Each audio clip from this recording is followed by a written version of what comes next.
Assalamualaikum warahmatullahi wabarakatuh. Alhamdulillah, assalatu wassalamu ala rasulillah, amma ba'd. Kaum muslimin yang dirahmati Allah subhanahu wa ta'ala, kami mendapatkan sebuah video yang sangat menarik kaum muslimin. Ini video yang berkaitan dengan nasab para habaib, yaitu nasab Ba'alawi kaum muslimin. Ada video seorang ulama Yaman yang beliau di dalam majelisnya ditanya tentang kebenaran nasab Ba'alawi. Apakah benar nasab Ba'alawi, ya, mereka itu adalah keturunan Nabi Muhammad SAW atau bukan? Dan jawaban beliau sangat-sangat mencerahkan kaum muslimin. Dan tanpa panjang lebar kita simak langsung videonya. هل السادة في حضرموت من نسل النبي صلى الله عليه وعلى آله وسلم أم لا؟ هذا سؤال يحتاج إلى ماذا؟ دراسة في السيرة مثل سيرة ابن كثير البداية والنهاية وتواريخ حضرموت. المهم أخبرنا أخونا مقبول حفظه الله تعالى أن ثلاثة أتوا من العراق يا مقبول، من العراق، وهو يعني علوي، والأهدل والثالث القديمي هكذا. وهؤلاء الثلاثة ادعوا أنهم من أهل بيت النبوة، وأهل بيت النبوة لهم مكانة كبيرة في نفوس الناس. فنحن لا نستطيع أن نثبت نسبهم، لأنهم جاءوا هم أنفسهم وادعوا هذه الدعوة. نعم، ولا نستطيع أيضا أن ننفي نسبهم، لأن الرسول صلى الله عليه وعلى آله وسلم يقول: أربع في أمتي من أمور الجاهلية لا يتركونهن: الفخر بالأحساب والطعن في الأنساب. يقول: يا فلان، اللهم أنت نعم من بيت كذا وكذا. هذا الطعن في الأنساب يعتبر كبيرة. نعم في النفس شيء من انتشاء أو من هذه الكثرة الكاثرة أنهم علويون، في النفس شيء فقط هكذا. لماذا؟ يا إخواننا في اليمن وفي غير اليمن، وماذا؟ وتجد الذي يخرج إلى البلدة واحد أو اثنان أو ثلاثة وما تدري، وقد كثر عددهم. وهناك أمر مغري وهو إكرام الناس لمن ادعى أنه من أهل بيت النبوة. نحن هنا في دماج في ذات مرة ونحن صغار جدا، فماذا؟ أتانا شاب وقال: أنا سيد. فاستقبله واحد من أهل دماج، أي نعم، وكساه، وما شاء الله، ولا ذلك الرجل ليس له أولاد، وبقي عنده ما شاء الله.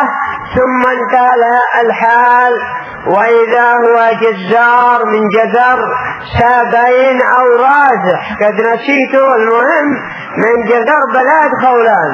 فكثير من الناس ربما يدعون هذه الدعوة، لكن الذين يقال لهم: ماذا؟ هذا النسب لا ينفعكم، أين العمل؟ الرسول صلى الله عليه وعلى آله وسلم يقول: من بطأ به عمله لن يسرع به نسبه.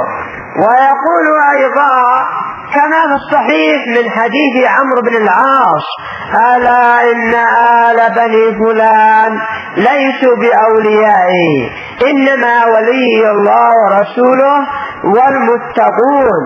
ويقول أيضا حاكيا عن نوح حيث قال رب إن ابني من أهلي وإن وعدك الحق وأنت أحكم الحاكمين. قال يا نوح إنه ليس من أهلك إنه عمل غير صالح فلا تسألني ما ليس لك به علم إني أعظك أن تكون من الجاهلين. نعم نعم. فصوفية حضرموت وشيعة صعدة بينهم وبين السنة مراحل، حتى لو أتاهم علي ابن أبي طالب بل لو أتاهم النبي صلى الله عليه وعلى آله وسلم لقالوا أنت وهاب.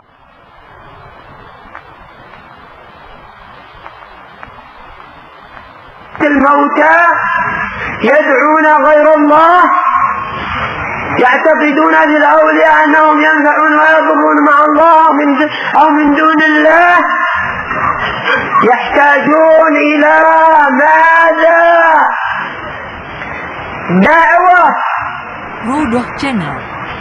دعوة، لأن المبتدع لا ينصر الإسلام. انظروا كيف قاموا مع الشيوعيين.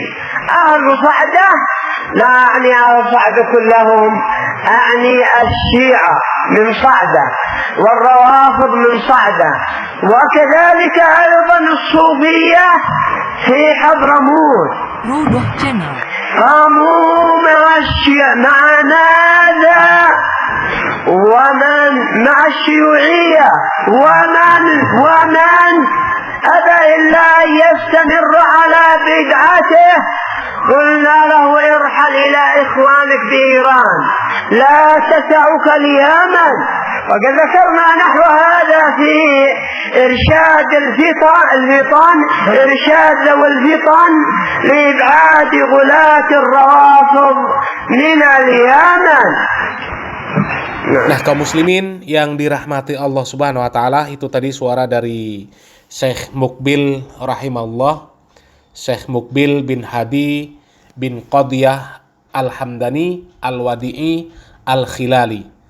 Beliau adalah seorang ulama kontemporer dari Yaman yang ahli di dalam bidang ilmu hadis, dan beliau adalah seorang ulama besar Ahlus Sunnah wal Jamaah.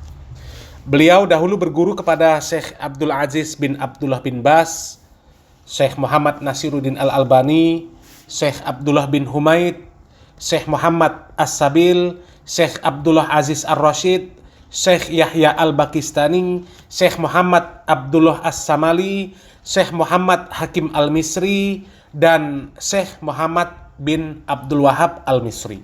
Beliau adalah pendiri sekaligus rektor pertama dari Ma'had Darul Hadis Damaj yang kini menjadi markas pusat Ahlus Sunnah wal Jamaah di Yaman. Dan beliau meninggal pada tahun 2001, kemudian disemayamkan di kota Mekah, Arab Saudi. Cukup jelas apa yang beliau sampaikan di dalam video tersebut, bahwa nasab Ba'alawi itu tidak ditemukan di dalam kitab-kitab biografi para ulama. Dan dikatakan oleh beliau bahwa orang-orang Ba'alawi lah yang datang dan mengaku-ngaku bahwa mereka adalah zuriat Nabi Muhammad SAW. Mereka memberikan sendiri sebutan terhadap diri-diri mereka sebagai zuriat Nabi Muhammad SAW. Mungkin yang sekarang ini kita kenal sebagai habaib, ya. Dan kami simpulkan dari penyampaian beliau bahwa berdasarkan dalil-dalil dan keilmuan yang beliau miliki, beliau mengatakan bahwa berbangga-bangga dengan nasab, kemudian merendahkan nasab yang lain, itu adalah kebiasaan orang-orang jahiliyah.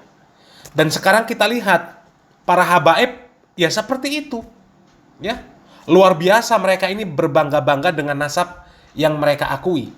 Mereka merasa bahwa cukup dengan memiliki nasab, ya, nasab yang mereka akui itu, kemudian merasa sudah menjadi orang yang mulia di hadapan Allah Subhanahu wa taala tanpa perlu beramal soleh. Karena tidak sedikit dari ceramah-ceramah mereka yang mengatakan, ya, seorang habib itu meskipun nakal, meskipun bodoh, meskipun ahli maksiat, meskipun gila, itu bahkan lebih mulia daripada ulama yang bukan habaib. Ya, jadi hanya dengan nasab, hanya dengan nasab yang mereka akui, mereka merendahkan derajat para ulama jauh di bawah mereka. Meskipun dari kalangan mereka yang nakal dan ahli maksiat. Na'udzubillah min dzalik. Ya. Selain itu juga, ajaran-ajaran orang-orang yang mengaku sebagai zuriat Nabi Muhammad SAW tersebut itu banyak sekali yang menyimpang dari pemahaman Ahlus Sunnah wal Jamaah. Mereka menganggap orang-orang soleh yang sudah meninggal, yang mereka anggap sebagai wali, mereka ini bisa memberikan manfaat kepada manusia sebagaimana Allah Subhanahu wa taala memberikan manfaat dan mudarat kepada manusia. Dan itu terbukti juga, ya. Kalau kita lihat ceramah-ceramah dari para habaib, ya, dongengan-dongengan mereka itu sangat membagongkan kaum muslimin. Api neraka bisa mereka padamkan, mereka bisa ke surga, kembali lagi ke dunia, bisa mi'raj sehari 70 kali, ya. Orang kafir yang sudah mati bisa mereka islamkan, ya. Orang yang ahli maksiat bisa masuk surga tanpa hisab dengan modal cinta dengan mereka. Hah?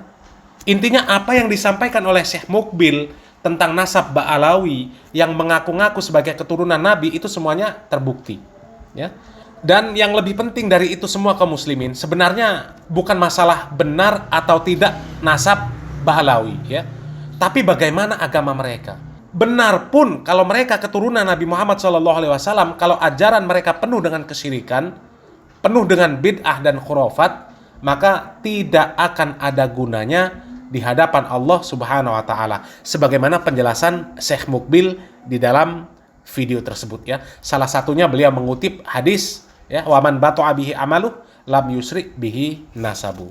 Mudah-mudahan apa yang kami sampaikan yang sedikit ini bermanfaat kaum muslimin. Salam waras, salam akal sehat, barakallahu fikum. Wassalamualaikum warahmatullahi wabarakatuh.